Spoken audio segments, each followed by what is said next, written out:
দেখুন, যদি আপনি সুখী মানুষ হতে চাইছেন তাহলে সন্ধ্যাবেলা এই কটা জিনিস ভুল করেও করবেন না। সন্ধ্যাবেলা কাউকে আপনারা টাকা ধার দেবেন না এবং কারো থেকে টাকা ধার নেবেন না। এটা আপনারা ভীষণভাবে পালন করবেন কিন্তু।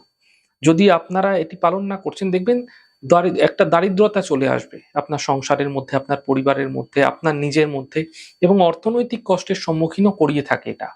তো সন্ধ্যাবেলা ঘরে আপনারা ঝাড়ুও দেবেন না। বিশেষ করে কি হয়, অনেক সময় যারা ঝাড়ু দেয় না সন্ধ্যাবেলা, তো ঝাড়ু দিয়ে কি হয় নোংরাটা বাইরে ফেলে দেয়। এটি করতে নেই। তা আবর্জনা সন্ধ্যাবেলার পর বাইরে ফেলবেন না। সন্ধ্যাকালে তুলসী গাছকে স্পর্শ করবেন না। সন্ধ্যাকালে যতটা সম্ভব গৃহে লাইট বা আলো বা প্রদীপ, অবশ্যই একটা আলোর ব্যবস্থা রাখুন। অন্ধকার রাখবেন না সন্ধ্যাকালটা। বিশেষ করে ৫:৩০ থেকে ৭:৩০ সময়কালের মধ্যে বলা হয়ে থাকে কি, এই সময়কালে মা লক্ষ্মীর আগমন গৃহে হয়, প্রত্যেকটি গৃহে।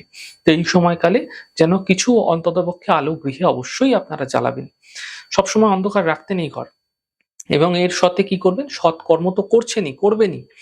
সৎকর্ম করবেন। দেখবেন এই ছোট বিষয়গুলি মেনেও যদি চলছেন আপনারা এতে সুখী হবেন এবং আপনার জীবন আলোকময় হবে। এছাড়া সন্ধ্যাবেলা বিছানায় অনেকে শুয়ে থাকেন, শুয়ে থাকবেন না। এবং সন্ধ্যাবেলা ভোজন থেকেও বিরত থাকুন। শুয়ে কারা থাকে? যারা অসুস্থ তারা শুয়ে থাকে। তো এই সময় শুয়ে থাকলে কিন্তু রোগ ব্যাধিও বাড়তে থাকে। এই নিয়মগুলি মেনে চললে আপনি নিশ্চিতভাবে সুখী হতে দেখতে পাবেন।